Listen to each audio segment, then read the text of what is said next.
విద్యుత్ వినియోగ సంస్థలు టీజీఎస్పీడీసీఎల్, టీజీఎన్పీడీసీఎల్ కీలక ప్రకటన చేశాయి. ఇన్నాళ్లు యూపీఐ యాప్ల ద్వారా కరెంటు బిల్లులు చెల్లించే యూజర్లకు షాక్ ఇచ్చింది. కరెంటు బిల్లులను ఇకపై Google pay, phone pay, Paytm, bill desk లో చెల్లించడానికి వీల్లేదని డిస్కంలు తేల్చి చెప్పాయి. టీజీఎస్పీడీసీఎల్, టీజీఎన్పీడీసీఎల్ యాప్ల ద్వారా లేదంటే అఫీషియల్ వెబ్సైట్లో లాగిన్ అయి మాత్రమే బిల్లులు చెల్లించాలని స్పష్టం చేశాయి. ఆర్బీఐ మార్గదర్శకాల నేపథ్యంలో ఈ నిర్ణయం తీసుకున్నట్లు తెలిపాయి. ఈ మేరకు తాజాగా మార్గదర్శకాలను జారీ చేశాయి.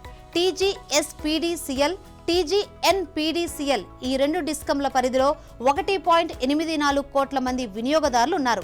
వీరిలో 50% పైగా వినియోగదారులు నెలవారీ కరెంటు బిల్లులను Google pay, phone pay, Paytm, bill desk, Amazon pay ద్వారా చెల్లిస్తున్నారు.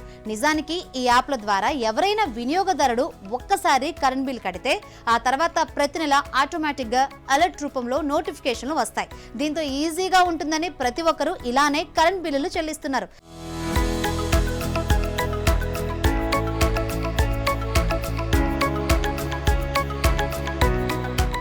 దీంతో ఎలక్ట్రిసిటీ, రెవెన్యూ కార్యాలయాలు గంటల తరబడి క్యూ లైన్లో ఉండే బాధ తప్పింది. ఇకపై వినియోగదారులు ఇబ్బంది పడకుండా తమ యాప్లు, వెబ్సైట్లలో ఆ సేవలను అందజేస్తామని డిస్కంలు చెబుతున్నాయి. తమ యాప్లో 1 టైం రిజిస్ట్రేషన్ ఉంటుందని, వెబ్సైట్లో పే బిల్ ఆప్షన్ ఎంచుకొని యూనిక్ సర్వీస్ నెంబర్ను ఎంటర్ చేసి బిల్లులను చెల్లించవచ్చని వివరించాయి. ఎస్పీడీసీఎల్, ఎన్పీడీసీఎల్ యాప్లు ప్రస్తుతానికి ఆండ్రాయిడ్ ఆపరేటింగ్ సిస్టంలో అందుబాటులో ఉన్నాయి. గూగుల్ ప్లే స్టోర్ ద్వారా ఈ యాప్లను డౌన్లోడ్ చేసుకుని బిల్లు చెల్లించుకోవచ్చు. ఈ ప్రకటనపై పలువురు వినియోగదారులు అసంతృప్తి వ్యక్తం చేస్తున్నారు. కఠినమైన నిర్ణయం తీసుకున్నారని వ్యాఖ్యానించారు. డిజిటల్ ఇండియా లక్ష్యంలో ఒక అడుగు వెనక్కి వేశారంటూ పలువురు వినియోగదారులు ఆవేదన వ్యక్తం చేస్తున్నారు.